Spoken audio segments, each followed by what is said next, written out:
Wilayah selatan Kabupaten Tabalong, lebih tepatnya di Kecamatan Kelua dan Pugaan, merupakan daerah lumbung pangan padi, yang mana sebagian besar petaninya memanfaatkan lahan tada hujan dan lebak sebagai mata pencaharian utama. Sementara untuk produksi padi yang dihasilkan para petani dinilai masih belum maksimal. Salah satu masalahnya ialah para petani yang belum merubah pola teknik tanam, di mana petani kebanyakan masih menggunakan sistem tanam tegel dengan hasil padi kering giling 8-10 blek per borong. Melihat dari minimnya produksi padi di wilayah selatan Tabalong, salah seorang petani dari Desa Takulat, Kecamatan Kelua, yakni Rahmadi, memilih untuk menjadi seorang petani padi. Rahmadi menjadi petani sejak 8 tahun silam.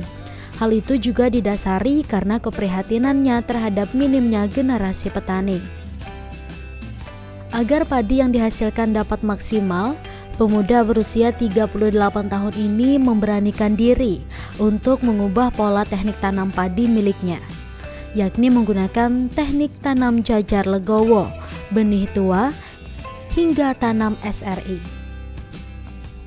Rahmadi menerapkan pola tanam jajar legowo sejak 3 tahun silam di lahan miliknya seluas kurang lebih 1 hektar. Dengan menerapkan pola tanam jajar legowo, terdapat peningkatan hasil padi kering giling kisaran 30% setiap borongnya dibandingkan dengan pola hasil tanam tegel. Kalau luasannya totalnya sekitar hampir 1 hektar lah, kurang sedikit, sekitar 32 borong. Jadi pertamanya dulu saya coba satu lahan, saya bandingkan dengan lahan lain, jadi ibaratnya itu ada selisih dari hasil, makanya itu saya pilih pakai jajar legowo. Kalau dari segi hasil memang ada selisih, jadi dari segi itulah kita memilih di mana legowo 41 dan 21, karena di situ lebih unggul dari segi hasil dan lebih mudah dari cara penanaman dan perawatan. Hasil selisihnya itu kalau untuk tanam tanpa legowo yang tegel biasa itu biasanya hanya berkisar per borongnya paling 10 sampai 12 blek per borong. Tapi kalau untuk metode pakai jarwo kita bisa sampai tembus sampai 15 sampai 16 blek per borong. Begitu kira-kira. Untuk pola tanam jajar legowo, Rahmadi menerapkan 2 pola, yakni pola 21 dan 41.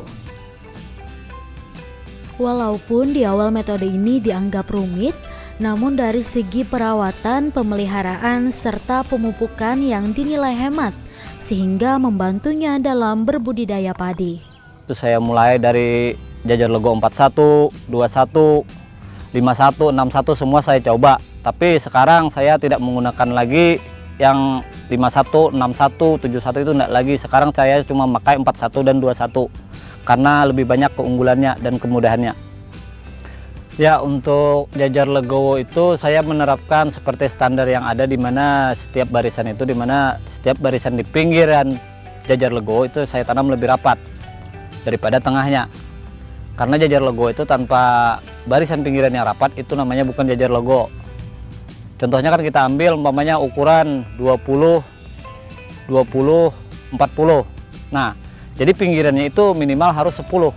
Dia harus rapat untuk menutupi yang kosong di 40 gitu. Selain itu, terdapat keunggulan pada tanam jarwo ini, yakni dapat meminimalisir serangan hama dan penyakit dari intensitas cahaya sinar matahari yang masuk ke batang tanaman. Kalau untuk hama di jajar legowo, di mana hama ini lebih mudah kita kendalikan, di mana kita selalu mengadakan pengecekan lahan, dan untuk hama itu biasanya kalau pada jajar legowo itu agak kurang karena efek cahaya matahari itu lebih tembus ke daerah batang padi. Jadi hama itu ibaratnya kurang menyukai tempat yang terang dibanding tempat yang gelap. Kalau untuk penyakitnya biasanya kita selalu melakukan pengontrolan, di mana jangan sampai ibaratnya penyakit itu sudah terlalu parah baru dikendalikan, di mana kita cuma melihat ada gejala sudah langsung kita ibaratnya kita kendalikan lah. Jangan sampai sudah sudah jatuh parah baru kita kendalikan. Hal terpenting dalam peningkatan hasil produktivitas padi melalui tanam jarwo ialah pengolahan lahan, jenis varietas bibit unggul, proses penyemaian bibit, dan lainnya. Ya, untuk proses awal jajar logo itu dimana seperti padi pada biasanya, dimana kita harusnya melakukan penyemaian, dimana usia bibit sekitar umur 15 sampai 20 hari dan kita tanam. Dan menanamnya itu ya tergantung, ada yang 45 batang, tergantung paritas lah yang kita pakai. Soalnya jenis paritas sangat menentukan di dalam menanam jajar logo, dimana kita memerlukan paritas yang memiliki banyak anakan. Untuk pengolahan tanah di sini kita menggunakan alsin dengan ada yang tipe bajak dari traktor, ada juga yang dengan rotari. Dimana untuk jajar logo itu sangat perlu kegemburan lahan, pengolahan lahan yang sempurna, karena di situ adalah kunci dari kesuburan tanah. Dan juga kita taburkan pupuk dasar. Selain di lahan tak ada hujan, Rahmadi menerapkan teknologi tanam benih tua di area lahan lebak miliknya dengan pola tanam jajar legowo. Nah, kalau yang baru ini saya coba tanam pindah benih tua, dimana itu biasanya untuk lahan lebak. Di mana lahan lebak itu kita memerlukan benih yang sudah berusia sekitar 35 sampai 40 hari baru ditanam ke lahan tersebut, karena lahan tersebut memiliki kendala, satu hama keongnya, dua airnya. Nah, jadi kalau tanpa benih tua kita tidak bisa melakukan penanaman di lahan lebak tersebut.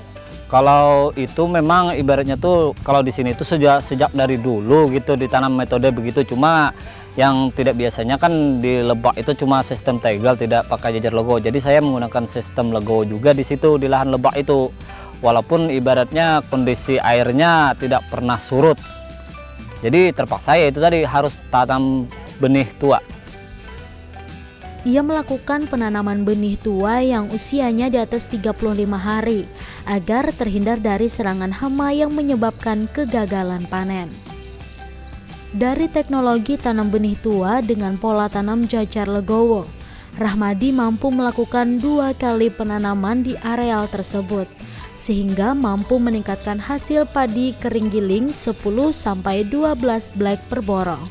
Ya, sejak ibaratnya tuh ulun menerapkan itu sejak dari tahun 2019, karena di sini itu cuma ada 1 kali tanam, cuma saya aja yang melakukan tanam 2 kali di lahan tersebut. Biasanya itu untuk lahan lebak. Kalau di lebak rata-rata menggunakan sistem itu, tanam pindah benih tua.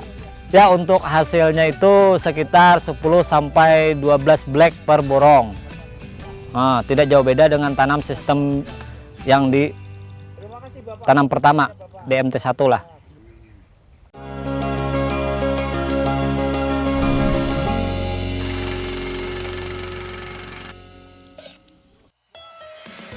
Walaupun tinggal di pinggiran ibu kota, Rahmadi tidak ketinggalan akan sebuah teknologi budidaya pertanian khususnya tanaman padi.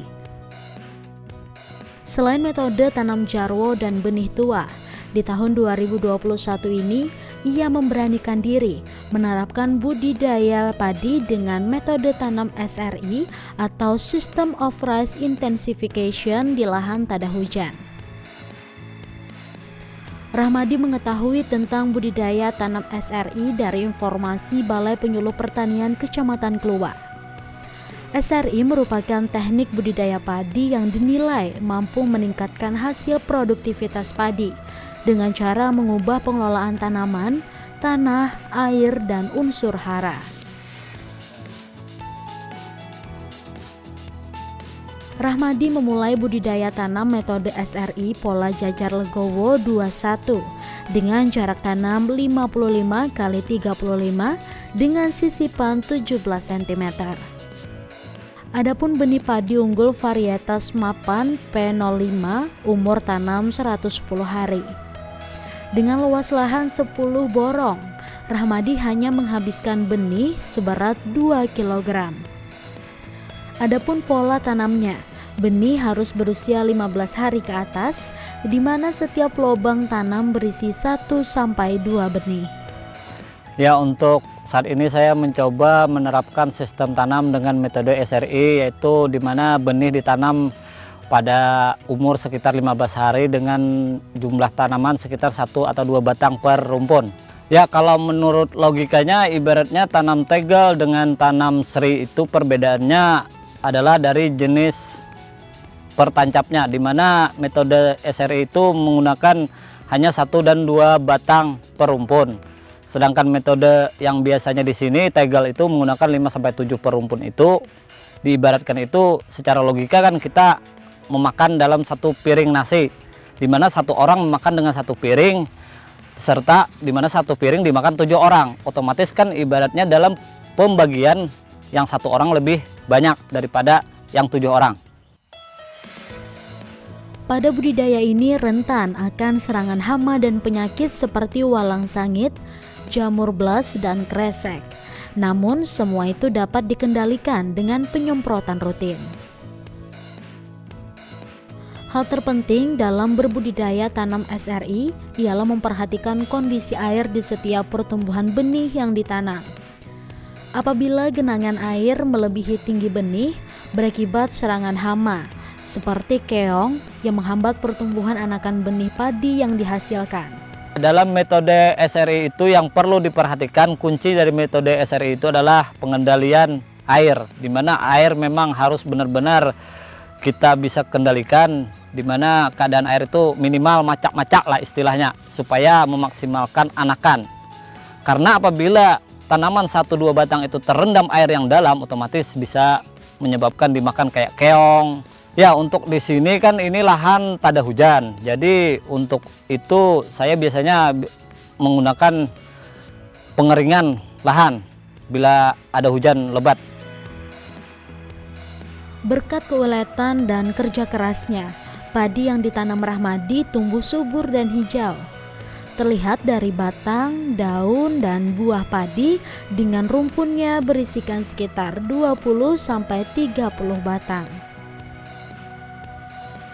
Dihasilkan padi kering giling dari metode tanam SRI Rahmadi berkisar 19 blek per borong. Dengan demikian, dilihat dari hasil budidaya tanam SRI yang dilakukan Rahmadi, mampu meningkatkan produktivitas padi kisaran 50% setiap borongnya dibanding tanam tegel. Selain itu juga, budidaya padi dengan metode tanam SRI ini menjadi produksi padi tertinggi di Kecamatan Kluwa. Kalau dilihat dari hasil ubinan yang telah tadi kita laksanakan, ubinan tahun ini jauh meningkat dari tahun-tahun sebelumnya. Tahun ini Pak Rahmadi mencoba menanam varietas mapan P5, P05. Ya, untuk saat ini untuk yang produksi yang kita lakukan ubinan di beberapa desa, alhamdulillah di Desa Takulat ini, khususnya di lahan Pak Rahmadi, ini hasil ubinannya tertinggi se-Kecamatan Kluwa. Hal terpenting dalam peningkatan hasil produktivitas padi ialah pengolahan lahan, varietas bibit unggul, sistem tanam, sistem pemupukan, pengendalian hama penyakit, dan lainnya. Sebenarnya banyak faktor yang mempengaruhi produksi. Yang pertama itu varietas, habis itu sistem tanamnya juga bisa mempengaruhi, sistem pemupukan, pengendalian hama dan penyakitnya.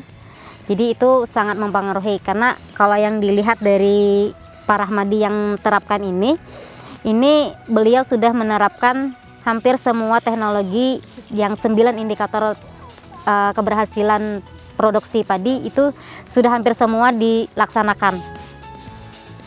Sementara untuk pengendalian hama dan penyakit dalam budidaya ini dengan penyemprotan pestisida nabati.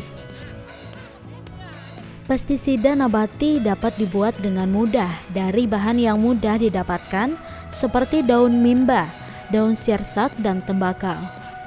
Kami lihat di sini hamanya beragam ya, cuma yang utama di sini yang terbanyak di sini ada hama penggulung daun. Terus yang kedua walang sangit. Tapi kalau khusus untuk hama penggulung daun ini sebenarnya tidak merusak tidak terlalu banyak merugikan, karena tingkat serangannya cukup rendah. Sebenarnya untuk pengendalian, kalau masih di bawah ambang pengendalian, cukup dengan penggunaan pestisida nabati. Maksudnya di sini pestisida nabati bisa dari daun nimba, ekstrak daun nimba kita semprot. Habis itu ekstrak tembakau atau bisa juga dengan ekstrak daun sirsak.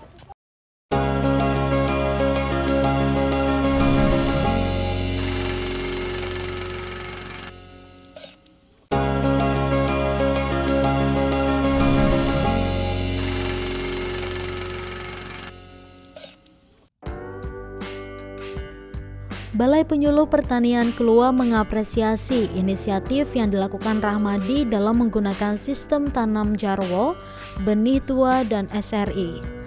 Hal itu sebagai contoh para petani padi di wilayah kerja BPP Kelua untuk meningkatkan hasil produktivitas padi.